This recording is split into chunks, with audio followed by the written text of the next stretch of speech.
lost that posted. Hold on. We're gonna do that. There we go. Much better.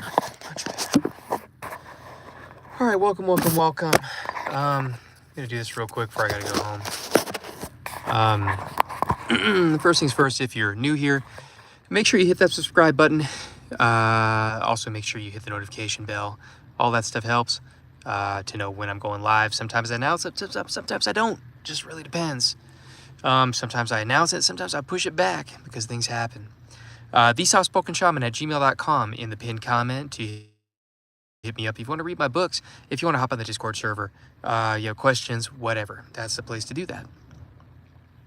One of the biggest problems about the gender war, so to speak, nowadays is not the, lack of romance or the lack of partnership or whatever. That's not the real issue. The real issue, the thing that really cuts people to the quick and harms them the most, is the lack of closeness. The lack of closeness is what destroys people. It's what causes the crime rate to skyrocket. I posit that in the 21st century, the causation behind most crime and antisocial behavior has nothing to do with economics or anything like that for the most part. It comes about because people feel so atomized, so alone, so lonely, so ostracized, so alienated, that they don't know what to do. The only release valve they feel is to, commit antisocial activity or to do something that is going to, they feel, get back at those who have neglected or harmed them. Most people in the Western world right now feel neglected. Now, when we think of the word neglect, oftentimes we think of children being neglected, right? Or what I streamed about yesterday, that 20-year-old guy or whatever who was, 31-year-old guy or whatever who was neglected for 20 years, by his stepmom. When we think about neglect, we think of children. We don't think of adults. But that's actually the most shameful thing in the society to talk about, is that to be an adult and feel neglected. And there are so many, almost every adult in the US and Canada and England, Australia, and so on, feels neglected. They feel that their social needs are not met, that their need for touch is not met, their need for closeness is not met, their need for community is not met. People who have close bonds with others don't commit crime or antisocial activity because they feel that sense of camaraderie and closeness, and they feel that there's a safety net. There's people that have their back, and they have other people's backs too. Crime, in my opinion, there's always, of course, most of the time, there is a financial element or economic element to a lot of crime. But besides that, I think the reason for a lot of crime nowadays is because people have turned to being a misfit because they go, well, this sucks, when you're an adult, when you get out of school, there's no way to meet people. If you do try to meet people, you're seen as weird or a creep or whatever, and so people then go, well, if I'm not allowed to make friends as an adult, if I'm not allowed to go meet people as an adult, well, then I'm going to commit to doing all these hijinks, I'm going to be a scallywag, a societal scallywag. And is it the right thing to do? Of course not. But you can understand where these people are coming from. There's no succour, there's no help in society for people who feel that they are hopelessly alone. I was doing a call with a listener the other day, and he was talking about how a woman who he's in the talking stage with, all of a sudden she started acting mean and started acting like he's lonely and she's doing him a favor. Oh, you poor little baby, that sort of thing. And I said, oh man, well, first of all, it's not what you think it is. She's doing the hot and cold thing, hot and cold, hot and cold, hot and cold. It's what women do to test to see how, emotionally invested you are, if she can control you or whatever.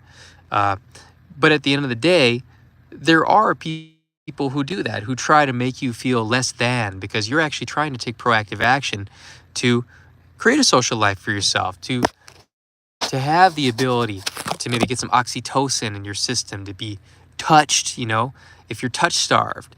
And the problem is most people nowadays are touch starved, they're intellect starved, they're, social skill starved. They're really running on almost no cylinders. They're starved of almost everything. The common people are starved of everything except for work. Work is in abundance because they want you to be working, for their peanut wages, of course, and all that. But besides that, besides work, people are starved for everything. They're starved for all manner of emotional contact. They're starved for touch. They're starved for understanding. They're starved for compassion. They're starved for feeling like, you're simpatico with somebody. People are starved in so many ways. And there's no light at the end of the tunnel for most people. There's none. And that's why you see or hear people going off the deep end, doing crazy stuff. And it's at the point in time where when I hear of these things happening, it doesn't affect me in any way. I just go, oh, okay, that's what the animals are doing now. That's interesting.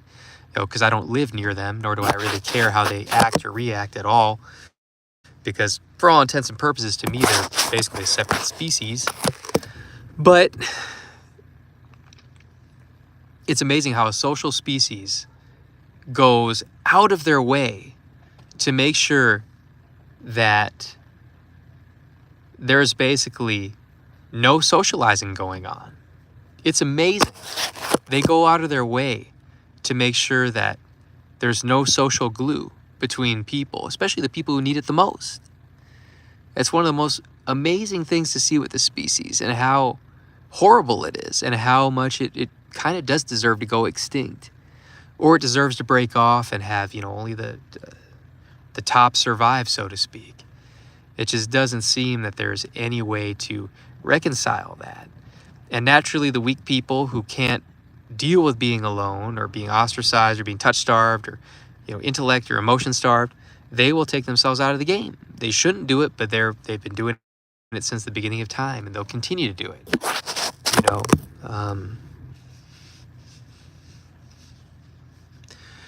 Basically, weak people will always find a panoply of ways to perish, due to their own planning and their own action.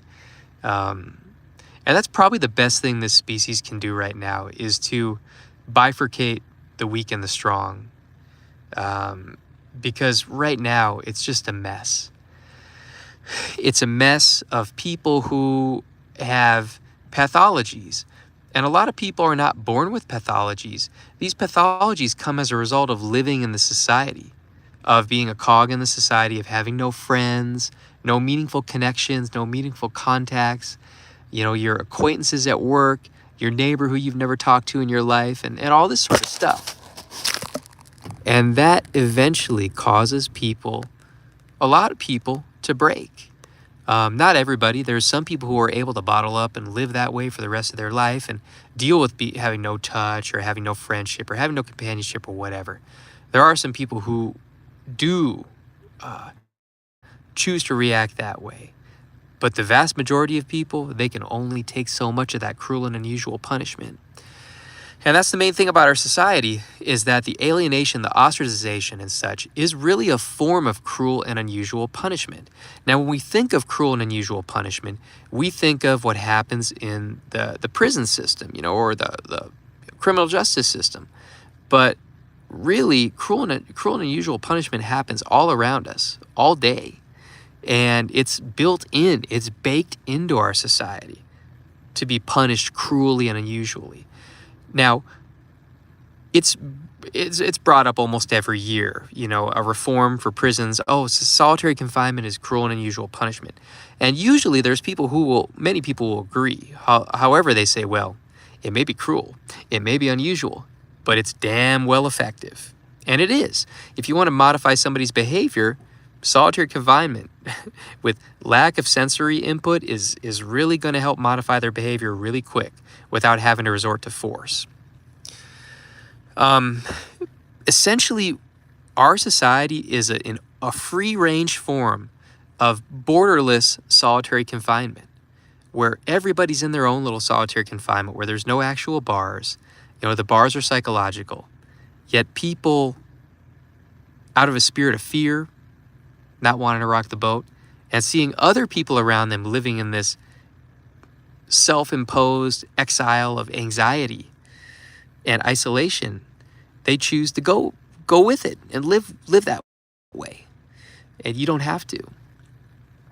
But the problem is that even if you do choose to wake up and bring yourself out of that way of living where you're alienated and ostracized, again, the issue is that 99% of the people still choose to live that way, and they're never going to change. So ultimately, all you can do is change yourself. As they say in The Matrix, there is no spoon, you can't bend the spoon, there is no spoon. You can't change people, there are no people. They're literally impulse factories. People don't have the free will that you think they do, most people. They're just a bundle of impulses. And so if you choose to not be a slave, if you choose to,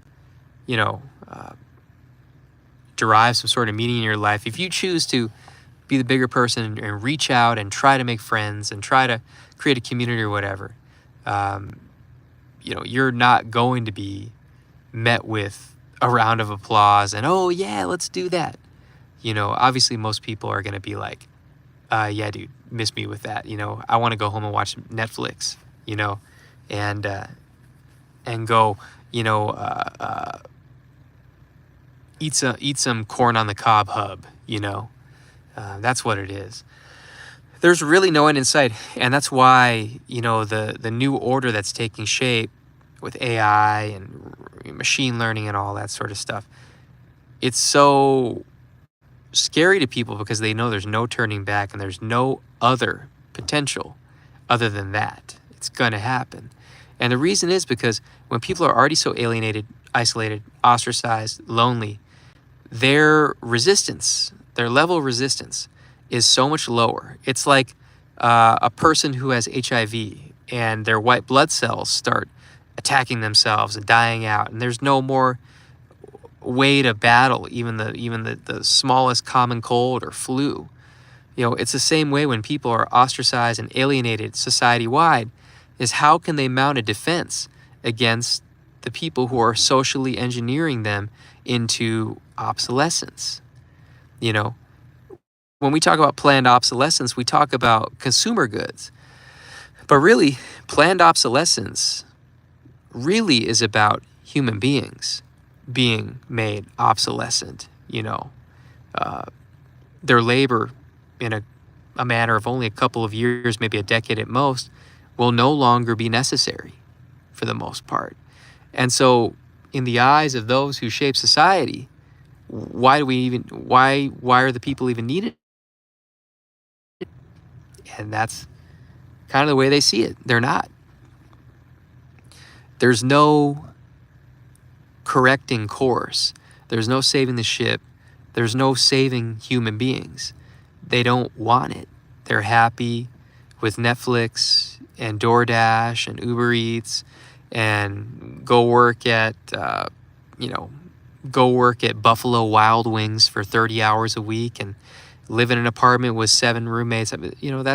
They're fine with that. And so, when a kitten doesn't make a fuss when their litter box is filled with poop and it hasn't been changed, the owner's probably not going to be changing the litter box all that often because the cat is not expressing disgust. Since the people don't rise up and express disgust at this manner of living, it doesn't change. People, if they really wanted to, could all band together and say, we're sick of this isolation, this atomization, this alienation that's part and parcel of late-stage capitalism. But they choose not to. They choose not to. And so, in the eyes of the elites and the architects of this society, the social engineers, they go, well, these people are really not pitching a fit. It's just a person here and there on TikTok or whatever, and that's not enough. They're not going to pitch a fit, which means, well, we're going to keep socially engineering them in this way. And why not? You'd probably do the same thing too, as would I. So the issue is not, romance. A lot of people talk, the war of the genders, it sucks, the birth rate's lower and people are not, developing romantic, whatever, this, that, and the other. And that's fine and all. But really, again, It's human closeness. Because when you have human closeness in the form of friends or community or family, you don't even desire the romance stuff as much as you would if you weren't inherently lonely as a result of the late stage capitalism framework you live in. You know, that's why people become sex addicts. That's why people become dating addicts, romance addicts, sleeping around addicts. You know, the Coolidge effect, you know, not one woman's not enough, you know. The reason for that is because, you know, the unnatural way that we're living, you know. And we all know that nowadays, for the vast majority of men, they're not getting women. And so that creates even more of a downward pressure on their mental health and their psychology. And it makes them that much more prone to ideations of a very negative sort, you know, and self-harm, and all sorts of things. And then you've got the performative ideations of, you know, women who are on Prozac and such, who cut themselves and do things like that. I've met them, you've heard of them, you know. Woe is me, but, you know, what problems do they really have? The problems really are that the average woman can really get oxytocin whenever she wants, either through the form of sex or companionship or touch or friendship. They can get it at any time, whereas for most men, that's just not the case.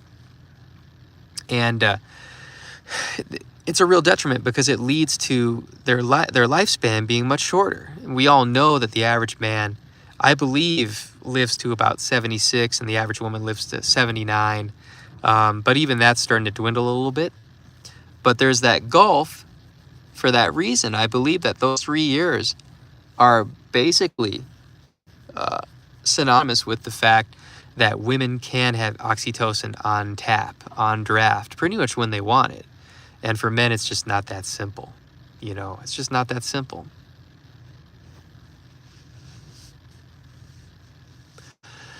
Likewise, in our society, you know, we have a lack of what they call third spaces, places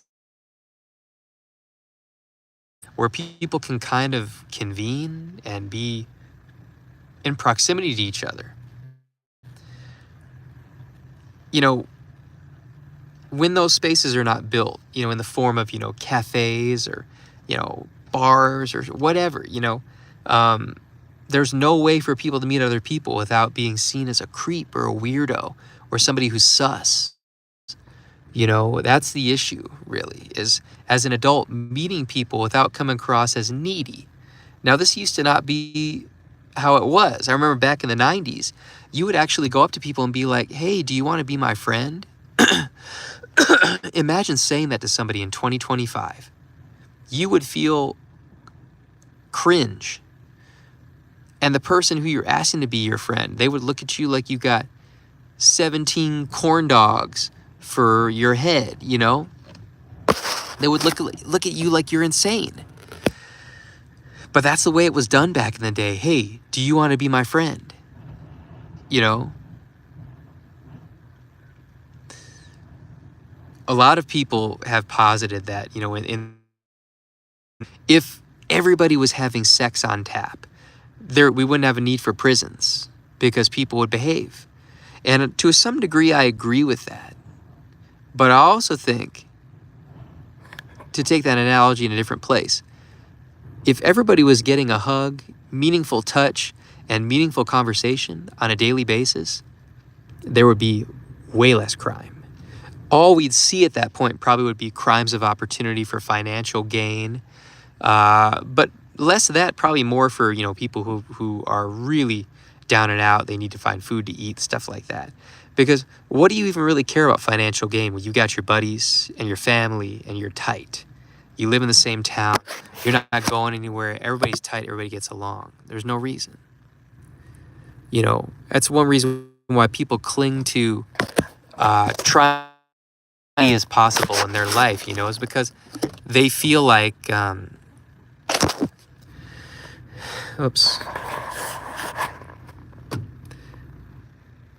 they feel that they can't meet their basic social needs. And so money becomes a stand-in for meeting their basic social needs.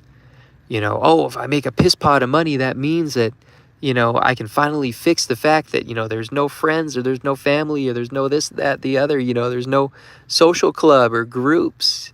But at the end of the day, the people who go down that path understand that when you make the money, um, you are even more likely to draw the wrong people into your life. And it's a tough nut to crack. But as long as people keep self-isolating and atomizing themselves from the collective, they're going to find themselves getting sicker and sicker earlier and earlier.